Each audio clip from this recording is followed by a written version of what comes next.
Okay, so welcome to our second training video for Tethys.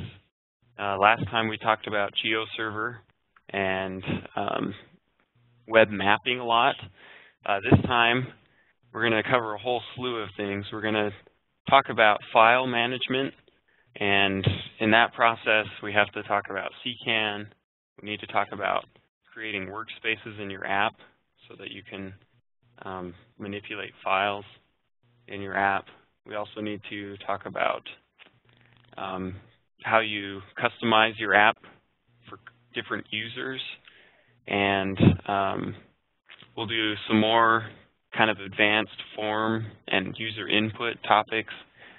And our objective with the app we're going to develop today is going to be to play around with some of the rapid output or repeat output, depending on who you talk to, for the ECMWF workflow. So part of what we're going to do today is I'm going to show you how to use the NetCDF Python library to parse that data and play with it a little bit. I am not the expert on parsing the rapid output. That is definitely Alan. But he showed me a few things. Hopefully I can communicate those to you as well. So let's go ahead and get started. What you're seeing here is my Ubuntu development virtual machine. I have a terminal pulled open. I've also got Chrome and Sublime waiting for our use today. As always with Tethys, the first thing you've got to do is activate the virtual environment. Okay, and you can do that using this path with the dot, or you can always use the .t if you have that shortcut installed.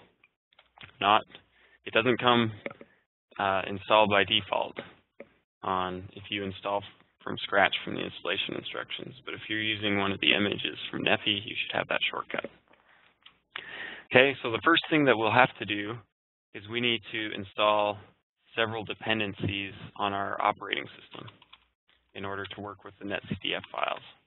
So I'm going to use the apt-get package manager. Install.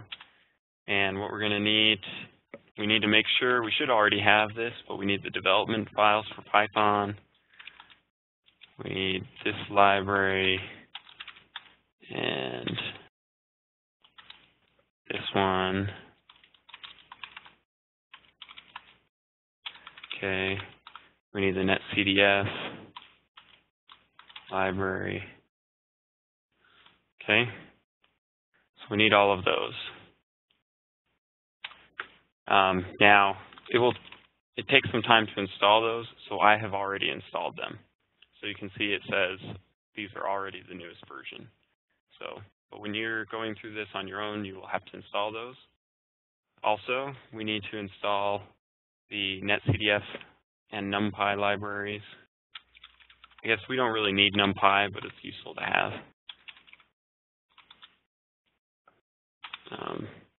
So you do that using the the pip Python package installer. And again, I've already installed these. It takes just a little bit of time. I didn't want to do that for the tutorial today. Okay. Go ahead and clean that up. So after we have our packages installed, now we can go ahead and start Tethys. Tethys manage start.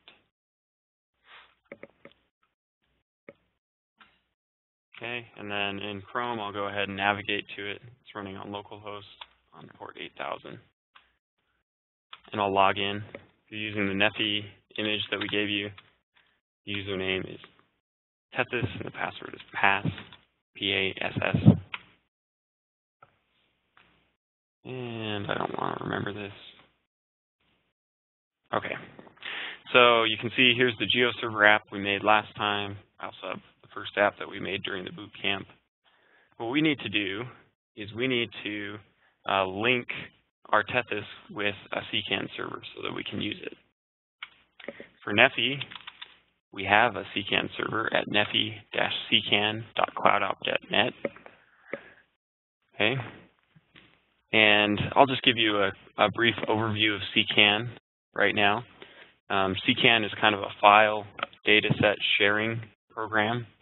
It's a website that is free and open source, so you can install it on your own server and kind of create a dataset sharing platform. Let's go ahead and look at the Datasets tab.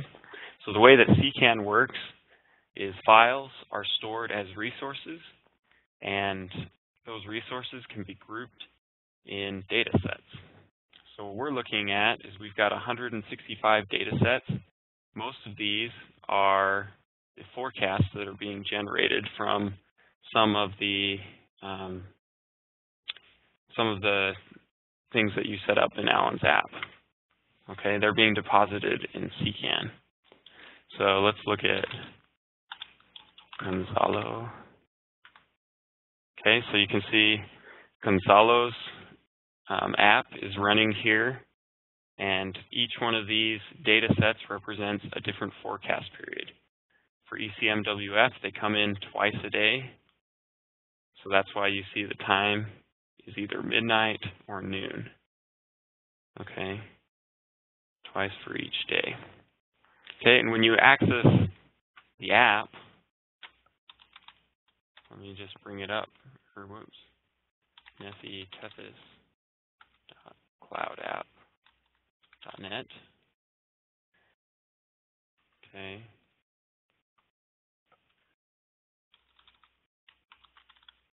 Oh, I don't remember. I think I've got. Oh, good. Okay. So when we go into the stream flow prediction app, do you recall we set up watersheds during the boot camp? We go into Gonzalo's. Here we can view it. Okay, looks like he got one in Texas. Which is great. So when I click on one of these reaches, what it does is it goes and downloads the data from CKAN, and then it parses the NetCDF file that's in that data set. Actually, there are quite a few of them, and it generates the plot here. In theory, anyway. So let me show you, while we're waiting for that to load, if we drill down into one of these data sets, so we'll say maybe this one was today at midnight, or yeah. We look at this one. Oh, that's right. Gonzalo's is not configured properly. Sorry, Gonzalo. Let's look at one I know works. So his is only pulling in one of the forecasts for some reason. If we look at Tim and Allie's, we click on one of these, you can see there are actually 52 different resources in this data set. Each one of these represents one of the forecast members of the ensemble forecast. Okay, and there are 52 of them. So the reason this isn't working is because we never resolved that issue with Gonzalo's data. Yeah, I'm using that, so probably I should delete it. So, well, yeah, it doesn't make a big, there's not a big deal. So, anyway, so what we're going to do is we're going to open up into, or connect to CKAN. We're going to look at these data sets, eventually download the resources, which are zipped up NetCDF files, and then we're going to play around with the NetCDF files. Okay, so that's where we're headed. So back to Tethys, we need to link it to CKAN to start with. So we go to the site admin. In the Tethys services pane, there's a dataset services link. You remember when we talked about GeoServer, we used the spatial dataset services link. It's a very similar process. So in here during the boot camp, we already set up a link to, in fact, this same CKAN server. We're going to go ahead and create a new one just to illustrate the process. I'm going to call it Nephi. Okay, and the way that we link to this is we take the URL here, I guess the host of our CKAN server, we paste it in there, and then we need to give it, like it's suggesting down there, the endpoint of the API. So I'm going to type API, the version, which currently their version is 3, and that's the version supported by Tethys, version 3. And then we add action to the end of it. Okay. Now, we don't necessarily need an API key, but if we want to be able to publish data sets, then we will need an API key. The way you get an API key is you sign up for an account on CKAN and you log in. And if you click on your little user icon in the top, it'll bring you to your user profile. Okay, and you will see the API key down here on the left. I'll just copy that. Okay, and your capabilities in CKAN will depend largely on the permissions provided by this API key. I happen to be an admin user right now, so I can probably do everything. So I'll go ahead and save that. Maybe if you're following along, there's the full API key. You can go ahead and use that one.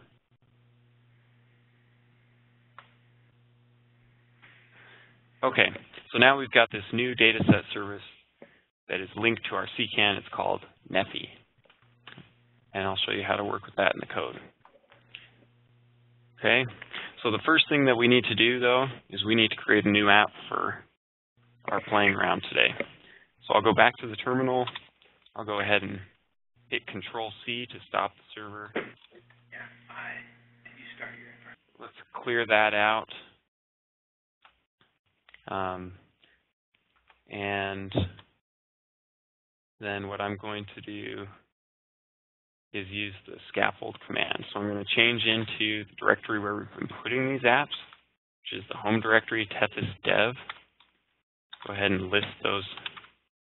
Right now we have 2 apps in there. Let's make another one. So we do this using the scaffold, and I'm going to call it CKAN app. Okay, and I'll just accept the defaults for all these different options. Clean up the screen, and if we list the contents now, you can see we've got a new app in there, Tethys CKAN app. Now we need to install it, so let's go into that directory, and we run Python setup.py develop, because we're going to be developing the app.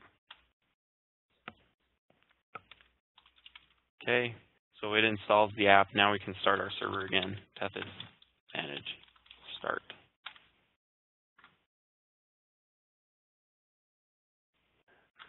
Okay, and let's go to apps. And there's our app, CKAN app. All right, and it's a nice aqua green color. Now I'll just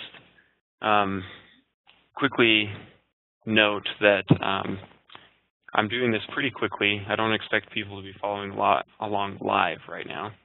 I want to be able to cover a lot of content. I am recording this, and the video will be made available. I forgot to mention that earlier. Still working on the GeoServer one, by the way.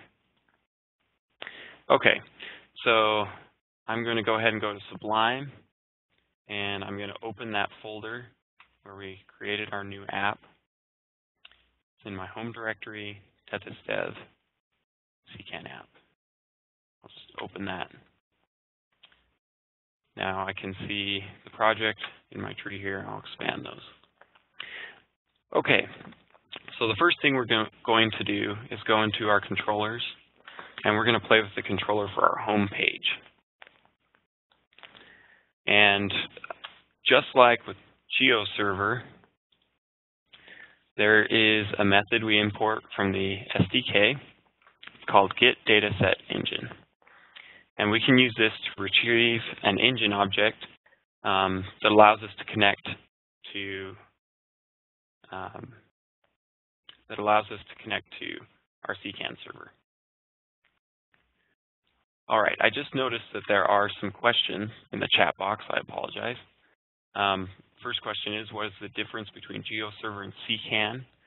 So CKAN is for generic file storage, and all it does is store files, a lot like Google Drive or Dropbox. Whereas GeoServer is specialized for spatial data set types.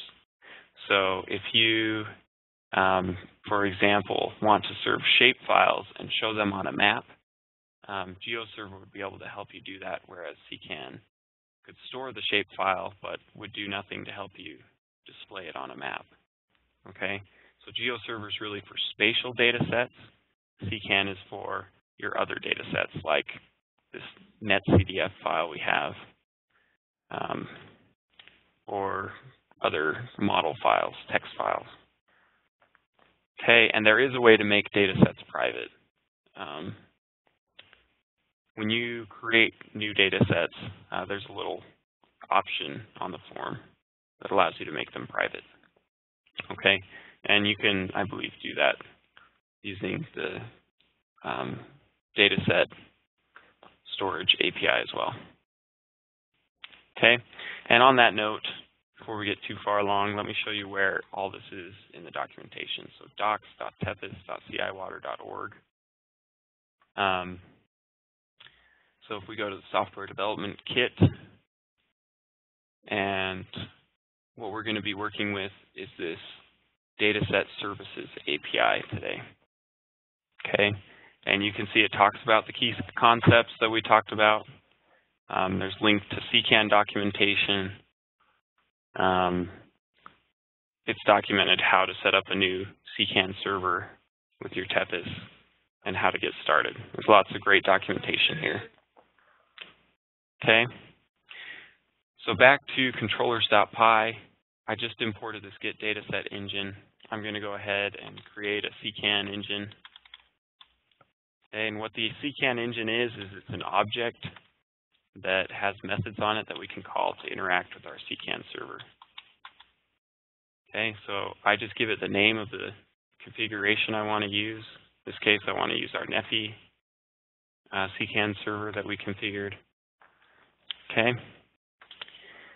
In the documentation, you can see this heading Dataset Service Engines reference, and there's a link for the CKAN Dataset Engine reference.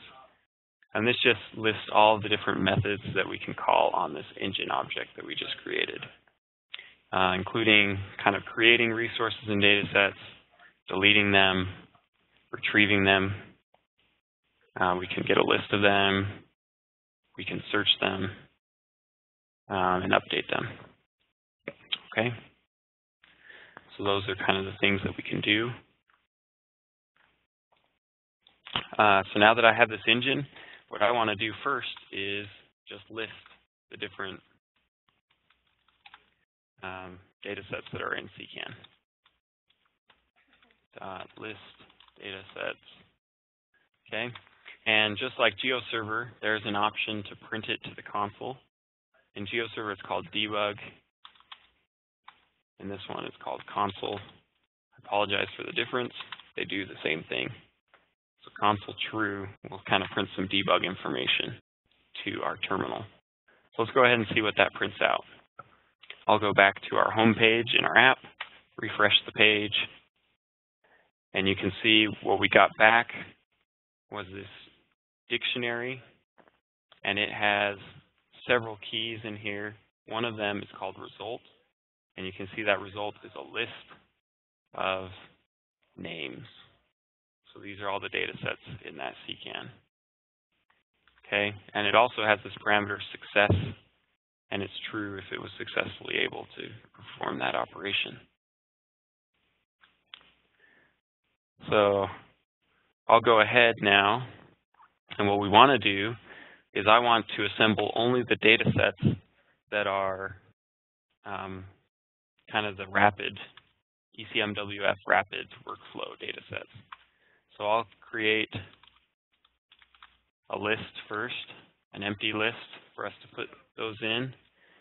I'm going to check if the response, basically that operation, was successful,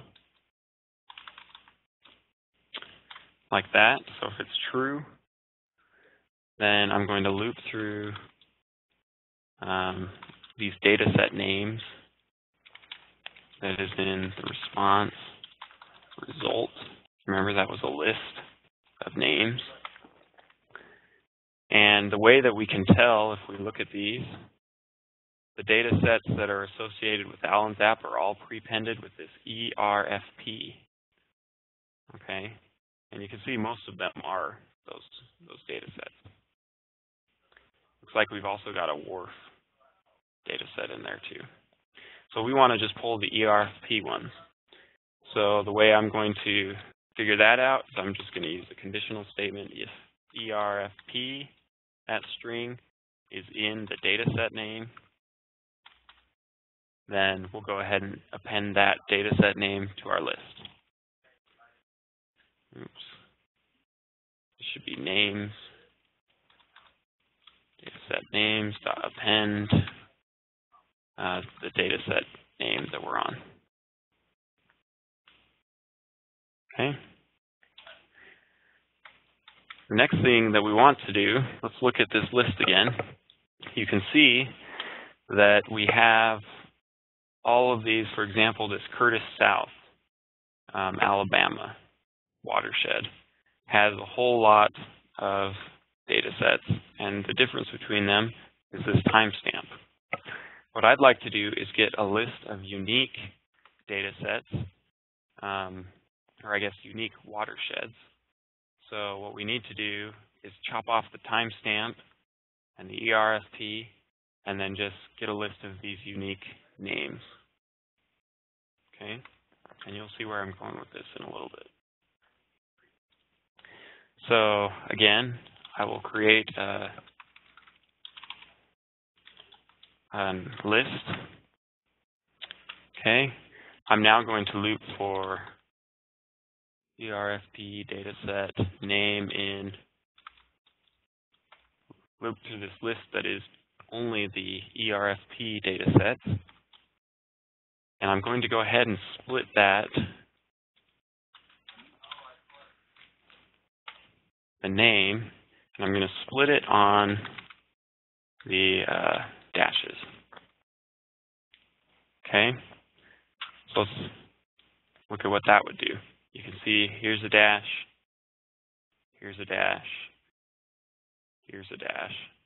Okay, so what that's going to do is split this string into a list with 4 elements. The first one will be ERFP, the next one will be the watershed, the next one will be the subbasin, and the last one will be the timestamp.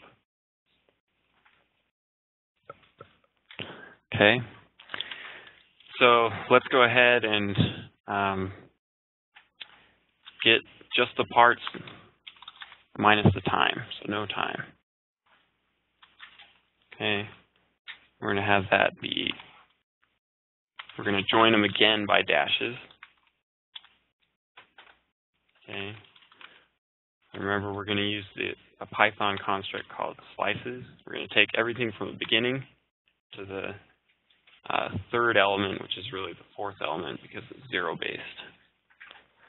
Okay, and we'll join all of those together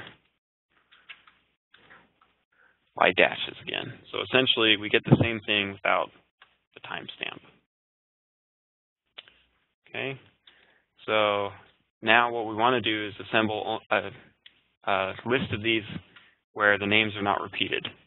So the way we do that is we're going to say if this no time is not already in the unique watersheds list, then we'll go ahead and append it.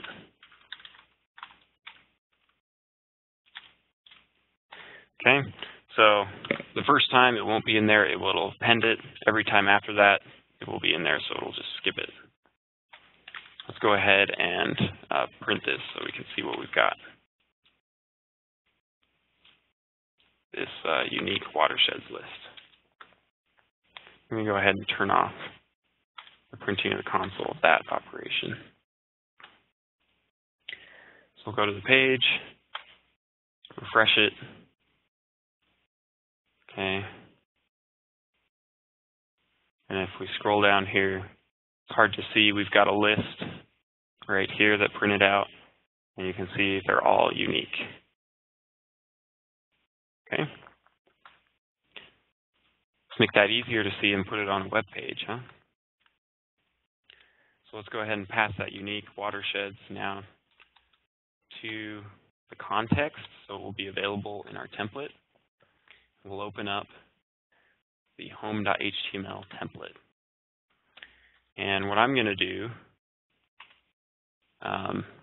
is I'm going to get rid of this app actions block. I'm going to clear out this. We'll add a header to this page that is the Nephi watersheds. Okay, and we're going to create an unordered list. That's what the UL is. I'm going to change my tab size to 2. Okay, and we'll use a for loop this time inside of our template. So for watershed in unique watersheds. Okay, we're just going to print out a list item for each watershed. Recall the double curly brace syntax prints the contents of the variable to the template. Close our for loop and close the unordered list tag. Okay, let me go ahead and refresh the page. So now you can see we have a list of unique watersheds, essentially, that are our Nephi watersheds we set up during the boot camp. Okay, so the next thing that we're going to do is go back to our controllers.py and we're going to modify this a little bit. The list is great, but what I want to be able to do is select a watershed.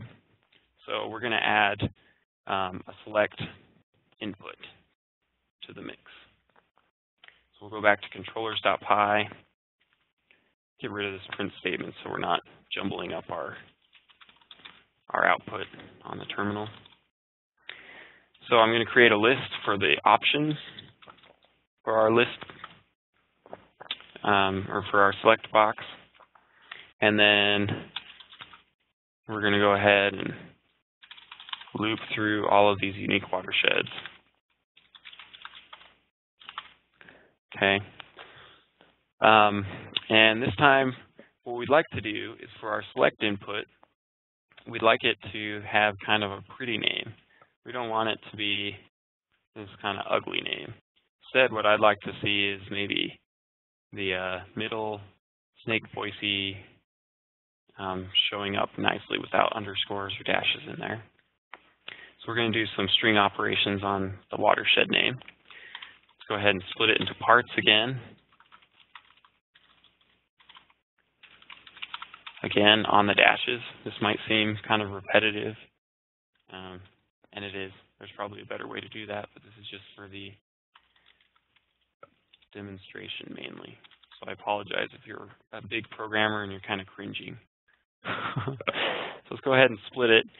If you recall, now we'll have kind of 3 parts.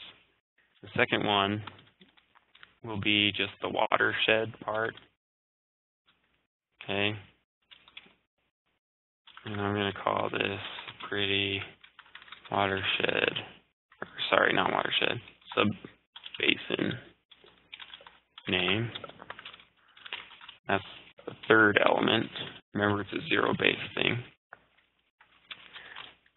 Let's go ahead and print those so you can see what I'm talking about.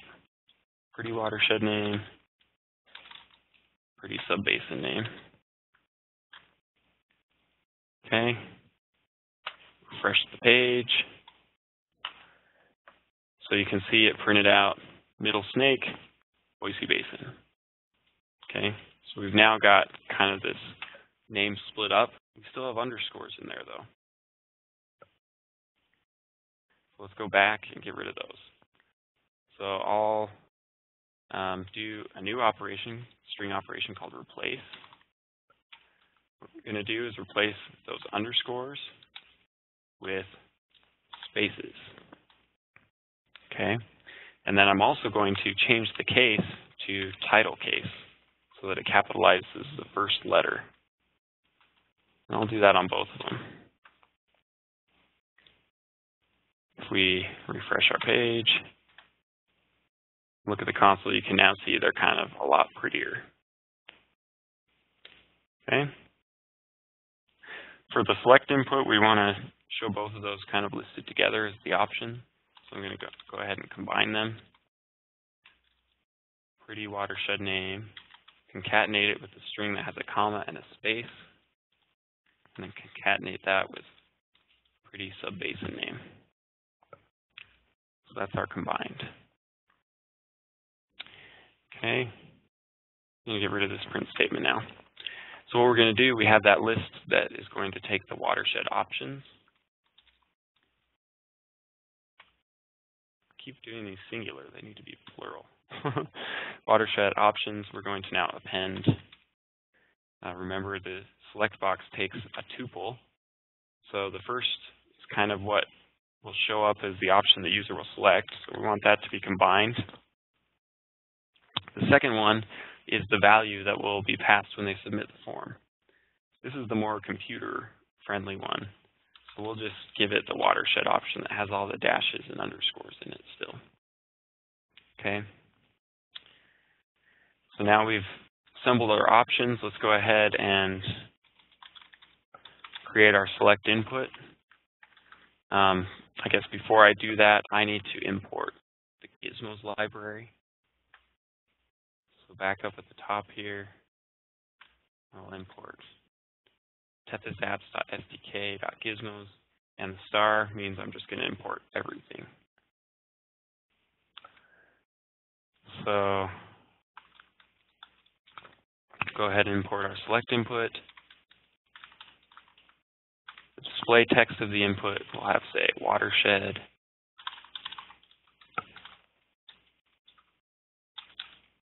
Okay, the name that it will be submitted with is also watershed, but lowercase. We don't want multiple options available. Got to find a way to use the multiple because it's cool. And for the options, we give it this watershed options that we just created. Okay. And then we need to pass this to the context. So select options. Select options. So now it's available on our template. The last thing we need to do is we need to go and replace the content in our home page. So I'm going to get rid of this list now. And instead, I'm going to create a form that has our select input in it. Action is nothing, meaning it will submit to the same page. Method, I'm going to use the post method. Okay. Close the form tag.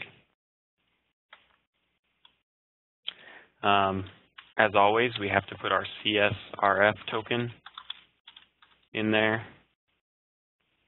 To use the gizmos, we need to load the Tethys Gizmos library here.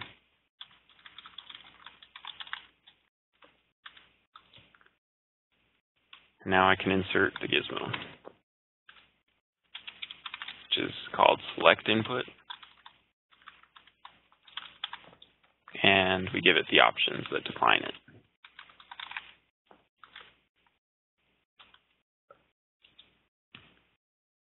All right. Last thing we need is a submit button. Name equals submit. Type equals submit.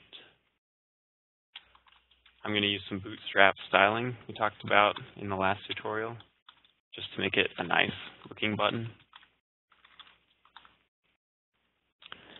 Okay. So there's our form. Let's go refresh the page. All right. So we've got now a select input. You can see the names of the watersheds are pretty, uppercase and spaces. and I can select them. Now, it doesn't do anything when I hit submit. So let's go handle that logic.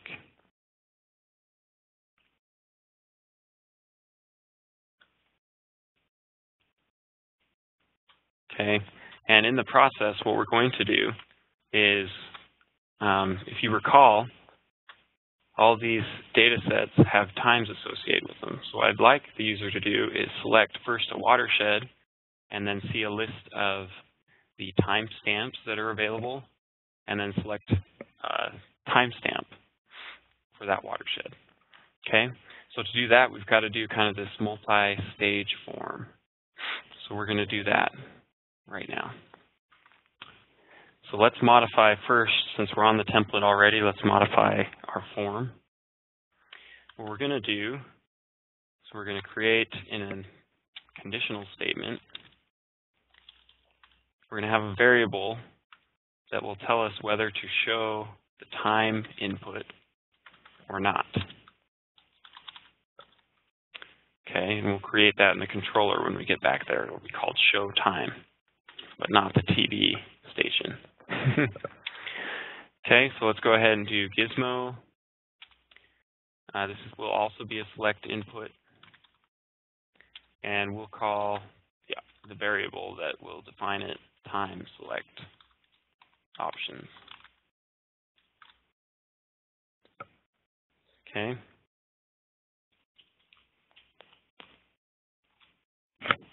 So let's go to our controllers. We need to define this time select options and also this show time variable. So in the controller, let's go ahead and handle the logic for when they submit the first time with the watershed selected. So if request.post, this is kind of the pattern, and we want to know if the watershed input has been submitted with that form. Okay, so if that watershed has been submitted, then let's go ahead and extract the watershed.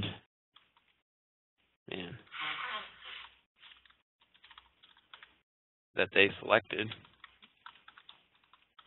Get that from our post variables. Okay.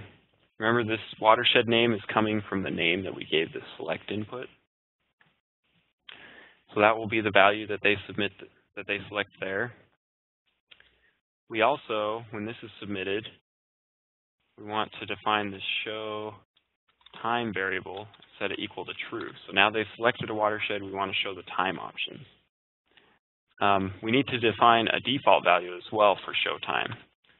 That we'll do that outside of the conditional. So by default, it will be false. If they submit the form, then it will be set to true. Okay, and let's be sure that we pass that to our template. Show time. Show time. It's funny hearing it, speaking it, because it was in my head. I never made the connection that it was like show time. But now hearing it, it's kind of funny. Oh well. Okay, so now what we want to do is assemble our list of options for the time selector. So time options, let's create an empty list that we can put those in. Okay, what we're going to do is say for dataset name in ERFP dataset names. Remember, that's our kind of list of dataset names that's not unique. It has all of the timestamps in it. And what we're going to do is we are only interested in the ones that are associate with our selected watershed.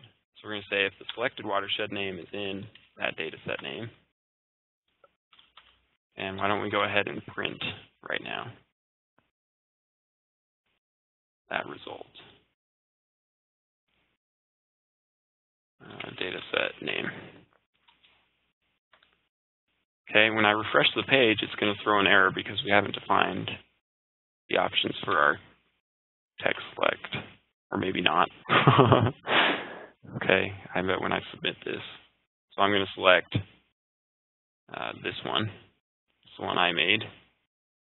Here's our error because we didn't define our time options, but we can go to the console and you can see that it printed out only the watersheds that correspond with that select option that I selected. And now what we need to do is grab this time off of these, okay, and assemble a list of just these times. So let's go back and do that. So we're going to take this data set name. Instead of printing it, I'm going to split it into parts again, hopefully picking up on this pattern now. Split again on the dashes. Okay. And what we can do is we know that the time is going to be the last element. So a shortcut for getting the last element in a list is just to use the -1 index. Okay. Now what I want to do is break that up into just the year, the month, the day, and the time, so that we can make it pretty for our users. It's all about making it pretty. So year equals time, which is beginning to the 4th element. And you'll just have to take my word on these. Time is going to be from the 4th element to the 6th one. Day equals time from the 6th one to the 8th one. Hour, 9th one to the 11th one. Okay, we skipped one because there's that little T in there. See that T? We don't want the T, we just want the hour. Okay, and now what we're going to do is we're going to concatenate all those into a pretty time. We're going to use a little different method than I've shown before. Okay. I'm going to define this string that has basically placeholders that we can fill in. Wow, if I can type. So we want maybe month, day, year, because that's a way that's common. Okay. There are other ways we could do this, but this is the way we're going to do today to illustrate this. Okay, so we have these different placeholders, and what we do is on that string we call this format method.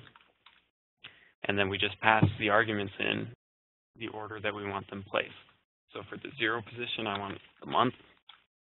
For the 1 position, I want the day, and so on. Year, hour. Okay, and it will create that string for us with that nice format. Okay, remember the whole point of this is to assemble a list for our options for our time select.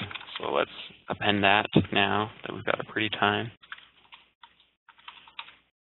Again, we give it a tuple, give it the pretty time for what will be displayed to the user. For the value, I want the ugly full data set name.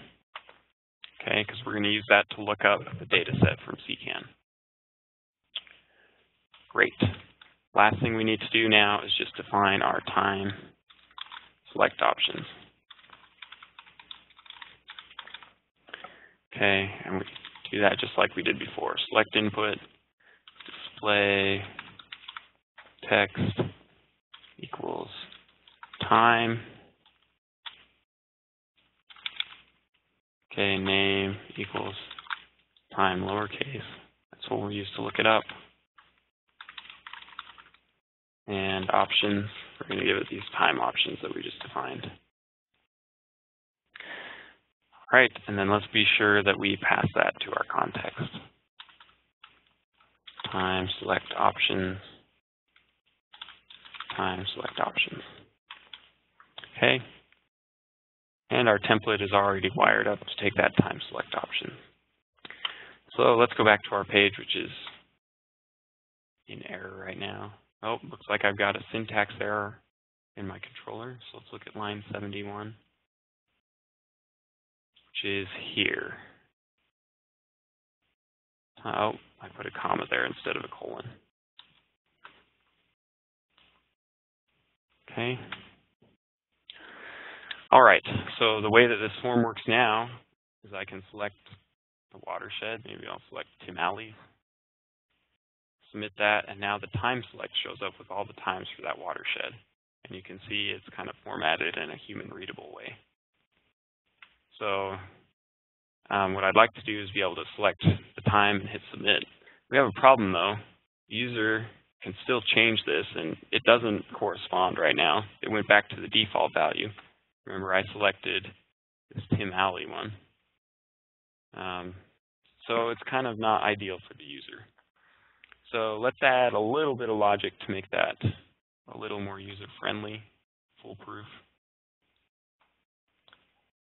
So we'll go back to our controller. What we're going to do is just say, create this new variable called selected watershed. I guess this is what we're going to do. We're going to come up here. Remember, we have this selected watershed variable. I'm going to pull it outside of that conditional so we can give it a default value and set it to the empty string by default. Okay. So now it will be defined always, not just in our if statement. And then I'm going to pass it to our context so that it's available on the template. And on the template, I'm going to wrap this first select input with a conditional. I'm going to say if selected watershed. Basically, if that is anything but the empty string, then we'll do something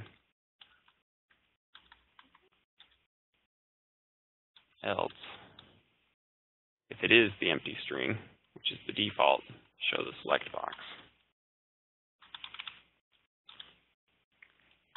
So basically, if they haven't selected anything, we'll show the select option.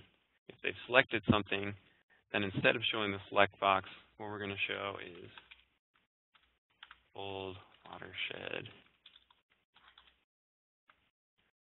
just the text basically.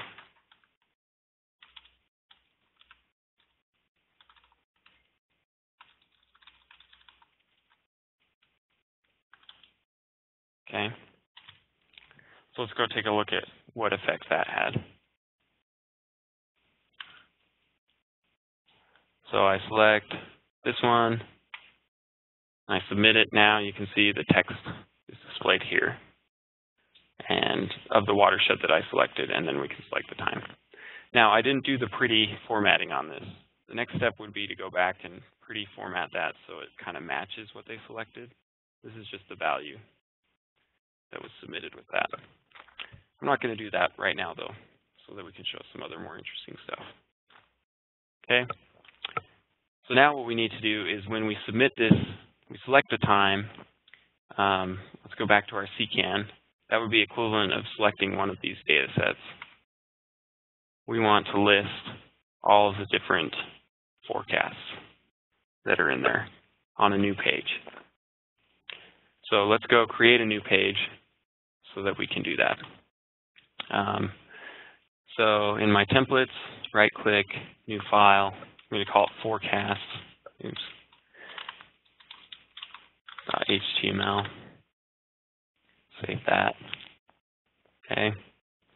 Speed things up a little bit. I'm going to do some copying and pasting. Basically just going to extend the base template. Right now it has nothing interesting in it, just a header. Okay. Then we're going to go to our controllers and define a new controller for this page. Okay, remember this is just a function that accepts this request object. Something that I haven't done that I should make sure I do is indent using spaces. Okay, so an empty controller there. And then the last thing we have to do is go into our app.py and we need to add a new URL map. Okay. And again, I copied and pasted this. Now this URL map, though, is kind of special. So I named it forecasts. I'm using a variable here. The variable will be the watershed data set that they selected. Okay? And I'll show you exactly how we use this. So what we need to do now actually is go back to our controller and allow it to accept this variable. Notice I also pointed it at this forecast controller. So let's go back to controllers, and I'll create a spot for that variable to be passed to the controller. Okay. And let's do some interesting stuff with this. We'd like to maybe at the top of our page show a pretty version of the watershed name. This is actually nearly identical to what we did on the previous page. We split it. This is going to have the dashes and the underscores in it. And we kind of concatenate it into this pretty title. We'll also pull out the time like we did before. Okay. So at this point, you're seeing I'm starting to reuse a lot of code. If I was doing this for real, I would break that out into a separate function that would maybe take a watershed data set name that has the dashes and underscores and returns the pretty name, so that I don't have to be copying and pasting this code all the time. That would be better programming practice. But where this is just a demo, I'm doing it quick and dirty. Okay. I also pass this title variable and the pretty time to the template. Let's go modify our template so that it actually uses this. Underneath the main title, which is forecast, I'm going to put these subtitles. Basically display the watershed and the time that the forecast was issued at. Okay. To test this, I need to use one of the dataset names. I'm going to use this one, /forecasts is the pattern. Okay, if we, just as a reminder, if we look at our URL pattern, it's going to be CKAN app / some watershed dataset / forecasts. So that's what I have here, CKAN app, watershed dataset, forecasts. You can see it parses that URL variable into the nice pretty text and pretty time. Okay, so the next step, what this page is going to have is just a list of all of those data sets that are in there. So let's go back to our controllers.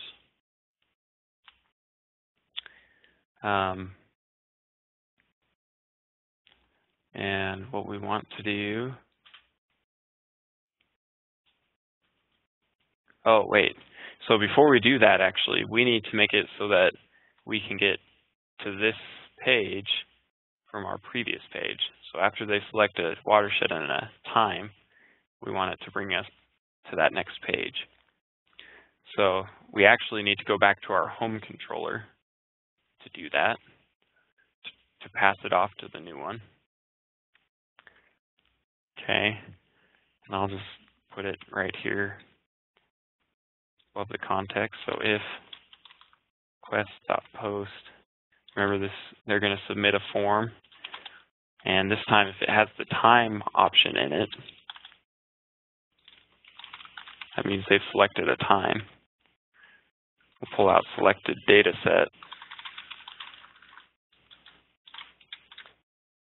The request.post the time that they selected. And recall the value of that is the full data set name with the timestamp. And then what we're going to do is we're actually going to return. Okay, remember at the bottom of this function we return to render the page. We're going to kind of short circuit it, and instead we're going to redirect it.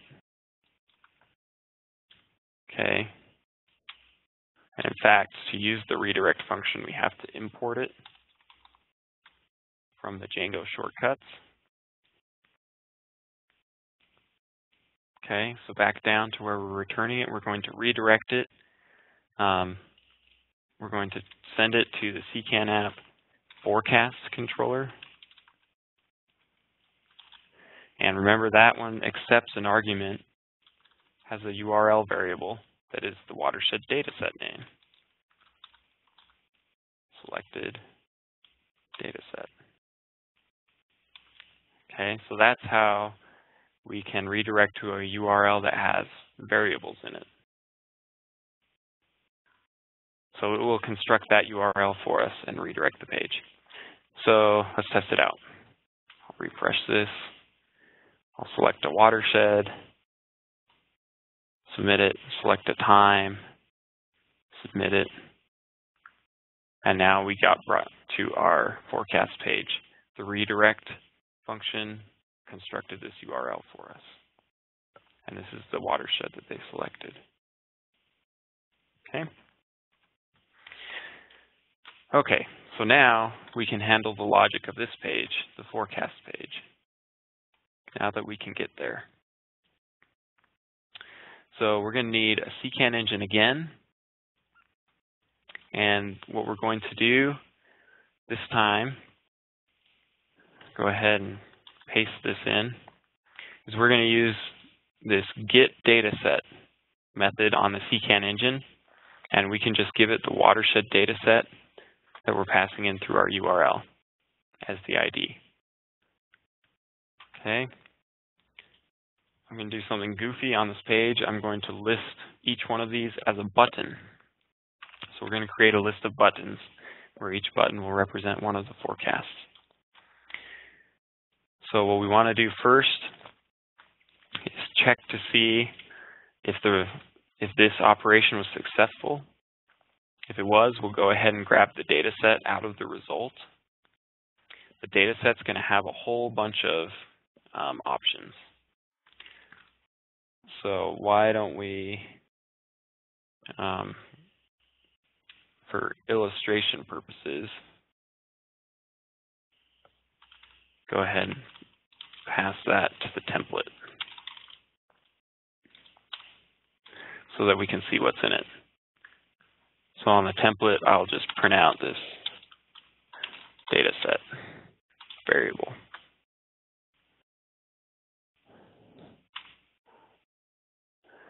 You can see it's a dictionary and it's very large. So it's got a whole bunch of keys in here. We do like a control find on here. One of those keys is going to be the name. Okay. And you can see that's the name of the data set. Well, actually, that's the name of one of the resources in here. So you can see there's a whole bunch of instances of those. The name of the data set is probably down here somewhere. I'm not going to take the time to find it. One of these is resources.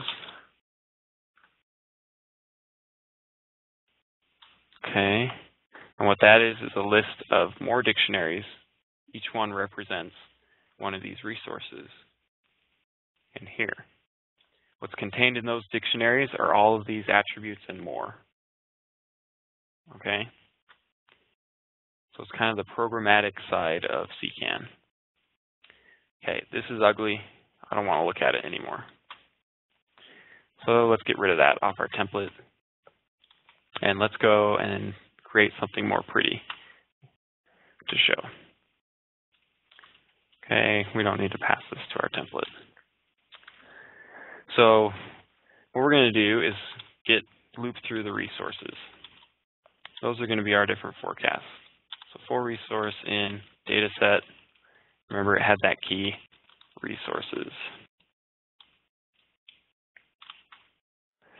Okay, and what we're going to do is create a button for each one of these resources. Display text of the button will just be the name of the resource, which is accessible at the name key. Remember we highlighted those. And then for now, the action of the button, or the href, we'll just say the resource, resource URL. Okay, and then we'll append that button to our buttons list. Okay, the URL that I'm talking about is every resource in CKAN has a URL associated with it. If I click on this URL here, it downloads the file for me. Okay, so that's what I put in the button, is that URL. Okay, we need to send the buttons to our template through the context. Okay, and then we need to go modify our forecast template. And all this is going to be is a loop through those buttons. And we'll create one of those button gizmos for them. To use the button gizmo, we need to load Tethys gizmos at the top of our template. Okay, gizmo is called button. The options are defined for each element in this buttons list. Let's go look at it. It looks a little ridiculous, but it's functional. So we have 52 different buttons on our page. Right now, they're wired up to the URL in CKAN. So if I click on one of them, it will download that file. So I don't know if that's useful or not. What we'd really like to do, though, is get into parsing these. So, and then eventually plotting them. So to do that, we're going to need a new page for our plots. And what I'd like to do is when I click on 44 here, I want it to bring up that new page and plot it, that forecast. So let's go ahead and I'm going to start backwards. I'm going to go into the app.py, create a new URL map. I'm going to name it plot, because I can't think of anything interesting to name it. URL that we're going to design is going to start with CKAN app. We're going to have a variable in here. This time it's going to be the resource ID, which is the ID of our resource. So when we select the resource from those buttons, we'll pass along the ID of that resource so that we can look it up really easily. Okay, and then plot. So that's the URL pattern.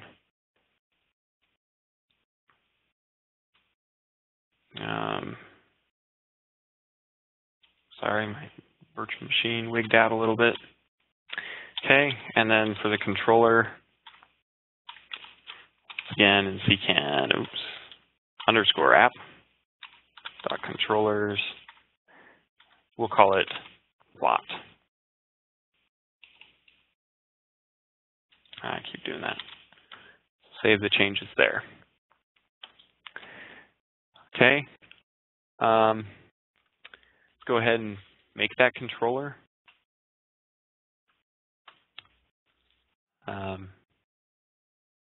What we're going to do, I'll just copy and paste it and talk about it. So it accepts, in addition to requests, the URL variable, resource ID. I went ahead and grabbed a CKAN engine with our Nephi CKAN. I'm calling the get resource method on CKAN so that we can retrieve that resource. And again, I'm just using the resource ID that's passed in through the URL to retrieve that. Okay. I've also, I'm getting the resource back and passing it through the context. So I'm checking if it was successful. If it's not, then this will just be the empty string. Okay. So let's go create our new template. Call it plot.html. Okay. And in here, we'll do that scary thing where we print out the resource dictionary. Again, this one's not quite as bad as the dataset one, though. Okay, we don't have the buttons wired up yet, so to test this, I've got a pre-baked URL we can use. Okay, and what this is again our URL pattern, CKAN app / this is the resource ID of one of the resources, and the plot. And you can see, much like the dataset object, it is a dictionary. It's got a bunch of keys in it, including the name, ID, and other things like that. The URL is in here to download. Here's the URL to download the file. So we're going to be using a few of those attributes to get the file and work with it. Okay, but before we get too far, let's go ahead and kind of put some pretty titles on this page. So if we're able to get the resource, what I want to pull out of it, let me just paste this. Okay, just like we were doing before, only slightly different. We're going to get a nice pretty title, a time, and a forecast number. If you recall, if we look at these names, forecast number is here at the end.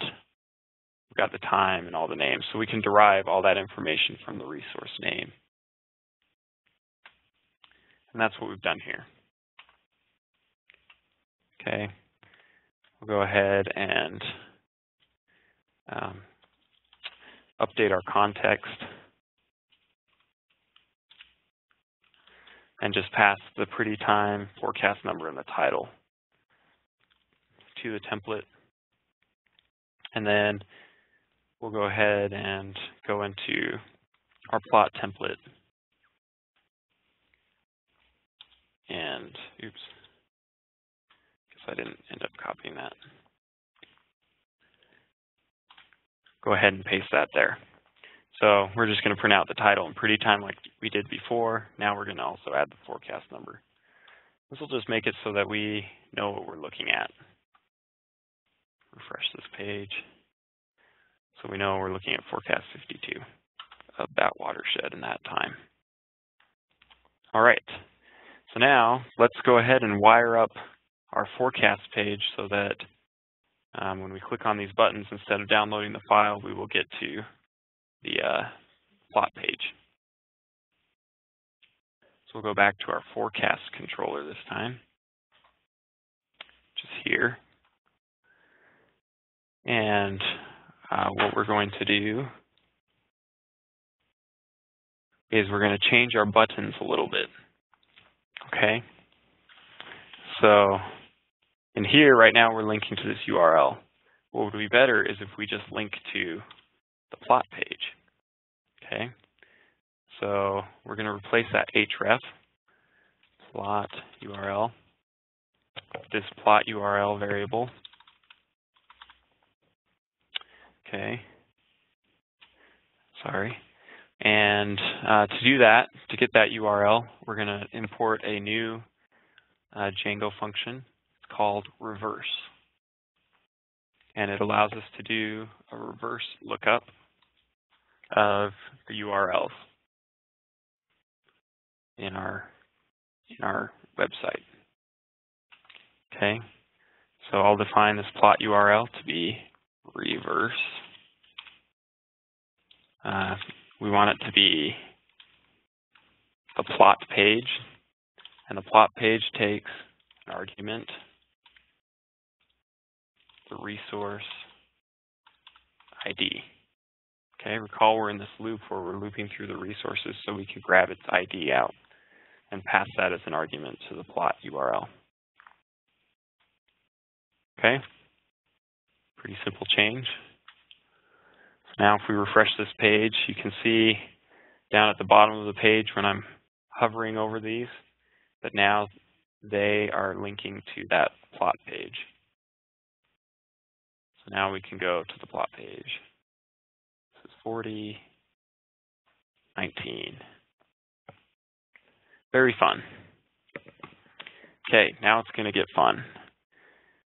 So what we want to do is we want to download the file. It is a zip archive, so we need to unzip it, and then we need to parse it into a structure that is compatible with the plot view in Tethys. To do this, I need these 3 Python libraries, OS, URLlib, tar file. Okay, OS will allow us to work with the directories and files on our system. URLlib will be used to download the file. Tar file will be used to unzip it. To parse the file, we need the NetCDF library. I'm going to alias it as NC, so I can refer to it as NC instead of NetCDF. That's mainly because I'm lazy. We're also going to need the date-time library to generate some timestamps. So I'm just going to get all the imports out of the way so we don't have to keep scrolling up and down. Okay, so back in our plot controller now, plot, down here below, the first thing that we need to do is if we're going to download the file, we need somewhere to put it. Okay, this is where we're going to talk about workspaces and things of that nature. So, and since we are on a website, we could have potentially many concurrent users of our website that are using it at the same time. So these workspaces really need to be individualized for each user so that they're not overwriting each other's files. Okay, so what we're going to do is get the current username, and that is passed as part of the information in the request. So you can get it from the request object that's passed here. There's an object called user, and it has an attribute called username. Not current user, username. Okay. The next thing we need to do is I don't want to hard code the path to my workspace. I want it to be relative to wherever my app is installed. And there's a little trick to doing that. So I can get the directory that my controllers, this script, we're in controllers.py.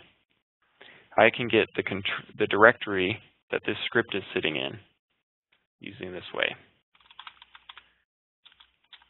Okay, os.path.dirname. And there's this weird variable that's available on all Python modules or Python scripts called file. And that contains the path to the Python script. Okay, and this dirname will give us the directory of that file is in. So now we have the directory of this controllers file, which is the CKAN app directory. That's a great place to put our workspace. Okay, so now what I'm going to do is construct a path that will be a workspace for our user. So user workspace, os.path.join. Okay, I'm going to start with the controllers directory.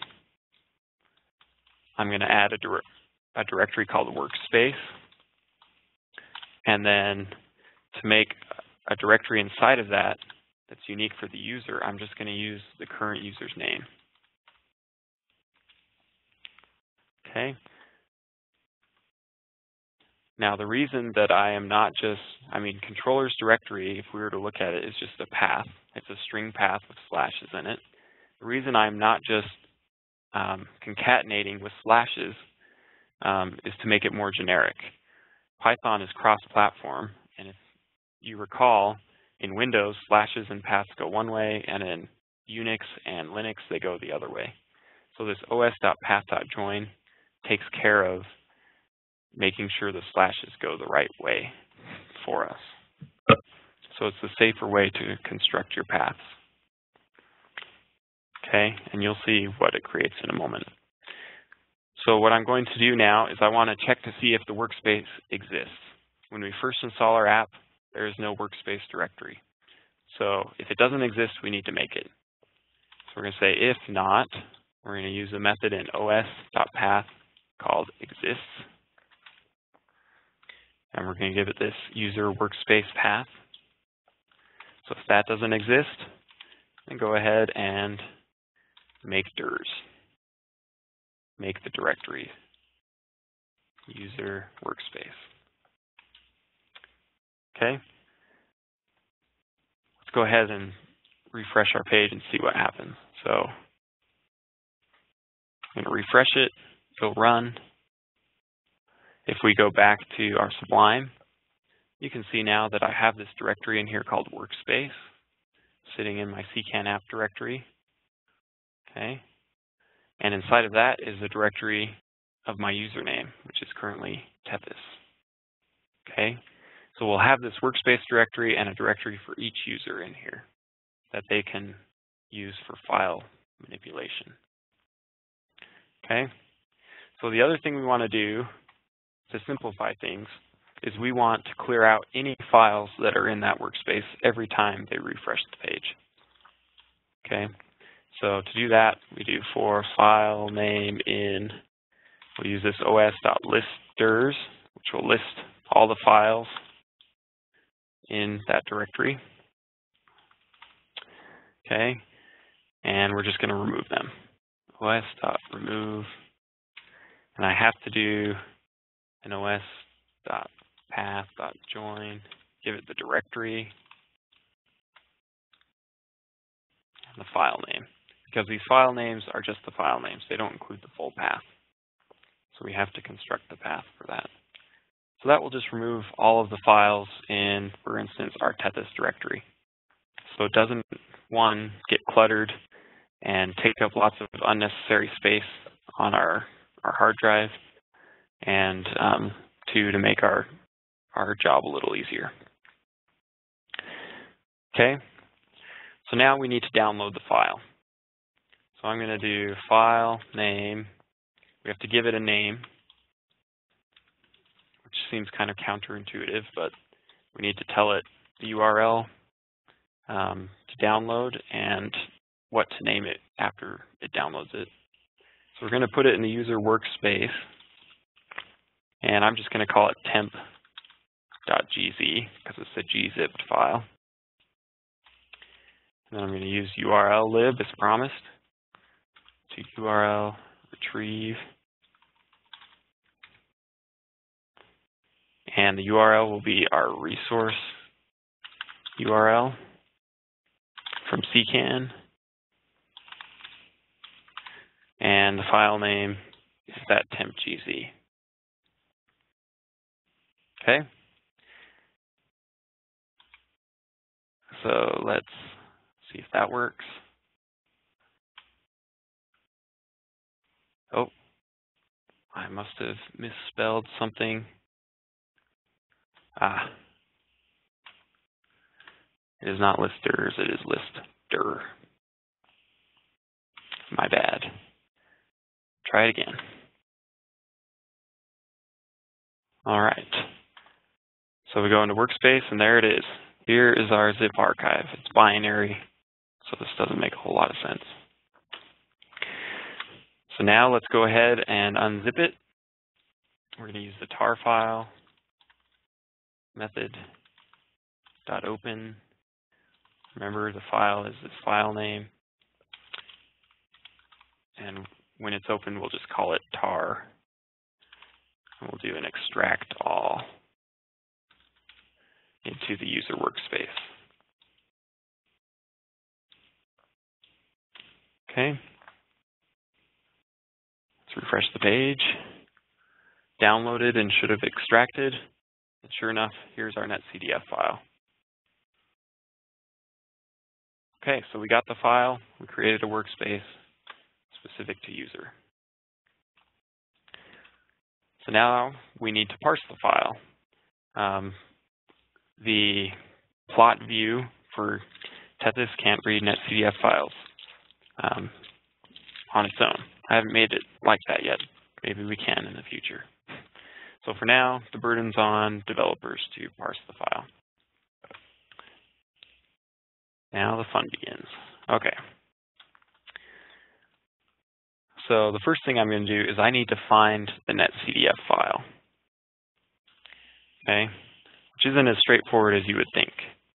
We don't know what it's named because its name doesn't match the name of the file we download from CKAN.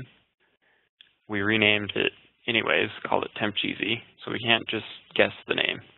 So what we need to do is just loop through the contents of this directory and find a file that has the extension .nc. Oops.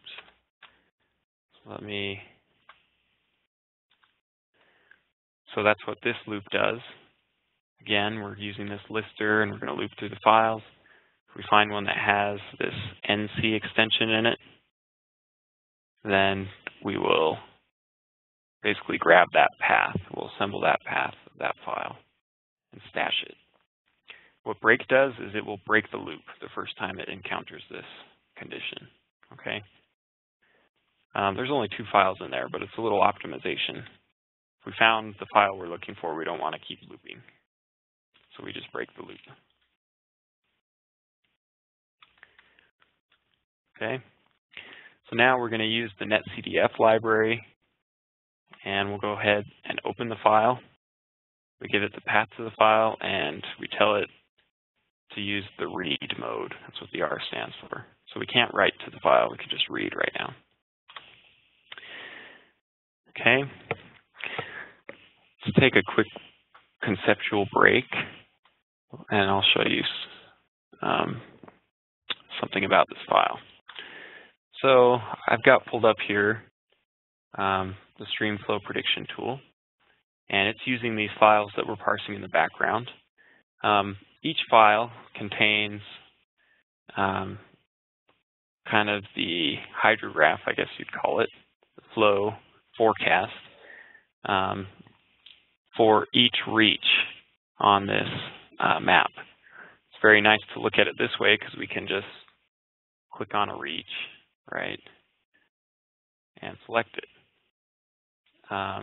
So the NetCDF file has many, many kind of time series hydrographs in it, one for each of these reaches.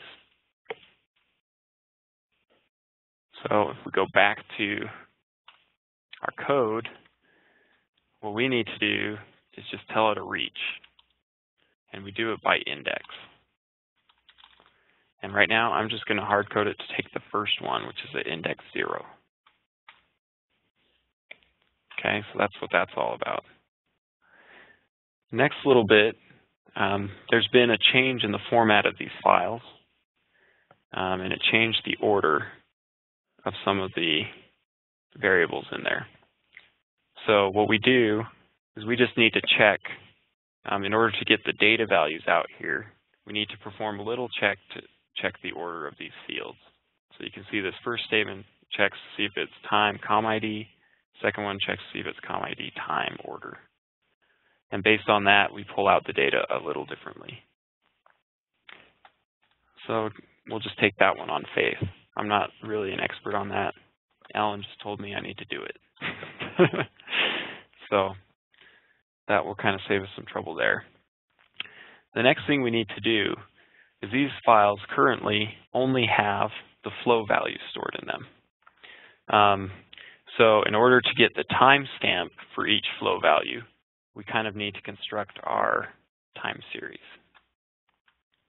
Okay, we know the start date. So this is where we're going to use the Python date time library. We can create a date time object.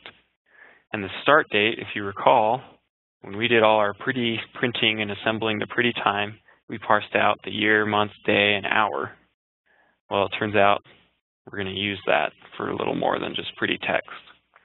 So we initialize this date time object with the year, month, day, and hour. That will be our start date. And we know the timestamp is 6 hours. Okay. And what we're going to do is assemble our time series. So I'm going to make an empty list here. And we're going to increment steps basically. So I'm going to start on step 0. And we'll loop through all of the values in our data values object. So for data value in data values, And what we need to do is call this method to convert it to a list so we can work with it in Python. What we need to do is calculate the hour, or the number hours offset. That will be just the 6 hours times whatever our step is. So for the first value, it will be 0, so it will just be our start date. Second one, it will be 6. Third one, it will be 12, and so on, as we loop through this.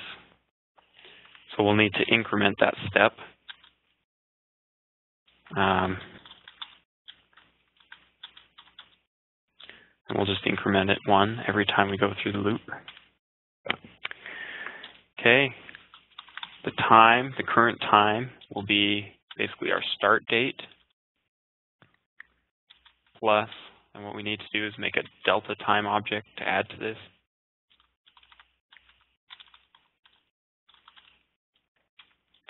And we can just tell it to be equal to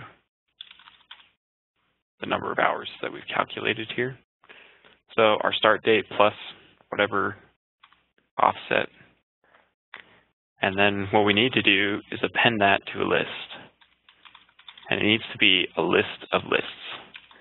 So append list, where the first value is the time, and the second one is the data value.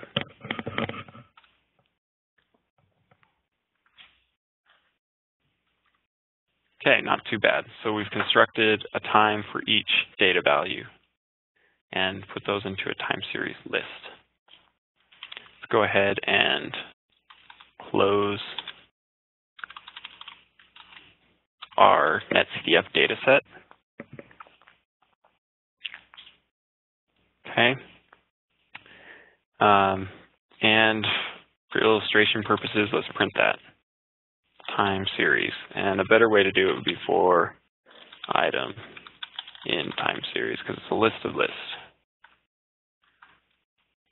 Print the item. Okay, let's refresh the page. No typos this time, that's good. And you can see, oops, we got to scroll down. Here's our list of lists. So the first element is one of these date time objects, and the second one is the value. This is the structure that Highcharts expects it to be in. It has to be one of these date time objects for the timestamp. Okay.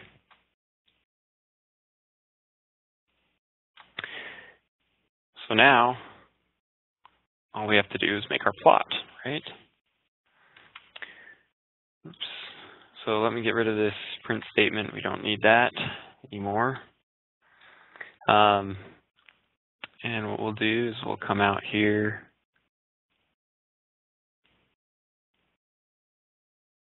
and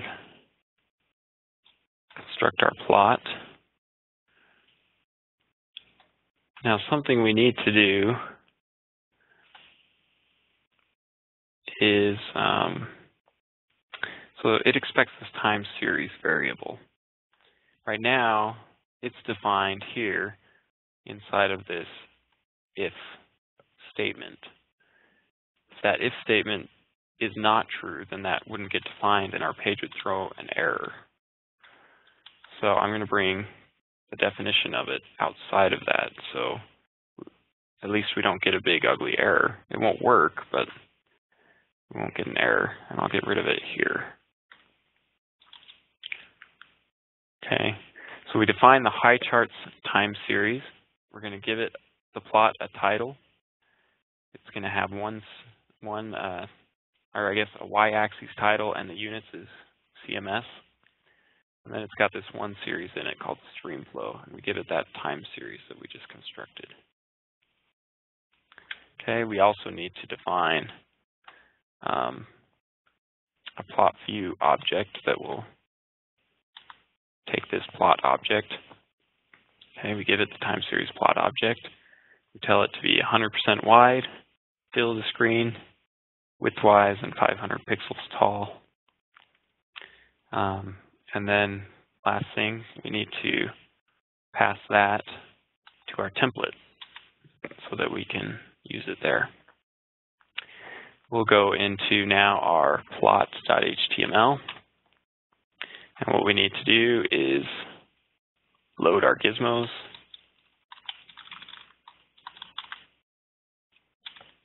Okay. And just add our plot.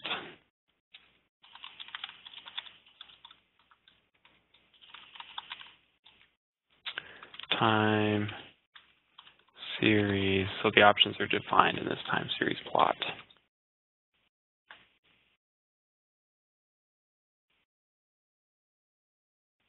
Okay. So let's go take a look at it. Okay, so this one isn't interesting. Everything is 0. So let's go find a different one. Go back. Another 0 one. Maybe what we need is a different watershed.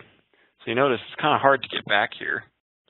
Why don't we create a start over button in our navigation? So we'll go to our base template. Clear out the app navigation items. And I'll put in there a start over button.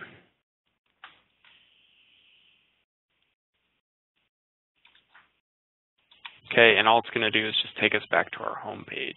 CKAN app home. Start over. That'll make it a little more user-friendly. Okay, so let's maybe select Tim Alley's. Go to the end. And look at one of these. There we go. Now we got a plot. Notice the values are extremely small. So it's still not very interesting. We're almost 0 on it, but at least it has some shape. Okay, so now we can kind of look at each one of these. Now, if we go back to Alan's app, what he's actually showing on here on this plot is the aggregation of all of those layers. So the mean, standard deviation, min, and max. So you don't have to look at all 52 on the same plot or browse them one at a time like we've done here. So that is kind of the big thing that I wanted to do. What we've done is we've dealt with CKAN, we've talked about workspaces, we've talked about plotting, parsing the NetCDF files. We've done a lot here today. So I've unmuted your mic. Does anyone have any questions about what we've covered in Tethys today?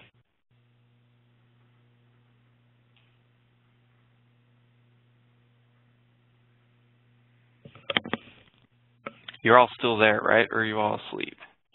Still here. Okay. No else can I have a question? Can you go back to the code? Yes, sir. You want the controllers? Yes. Those two objects, the Highcharts, time series, and the plot view. Yes, sir. Are those from Gizmos? Yes, those are from Gizmos. So what I failed to mention is at the beginning, when we imported Gizmos, I just imported all of them. Oh, okay. So I didn't have to keep importing the different objects. Yeah, okay. Those are Gizmos. All right. Okay.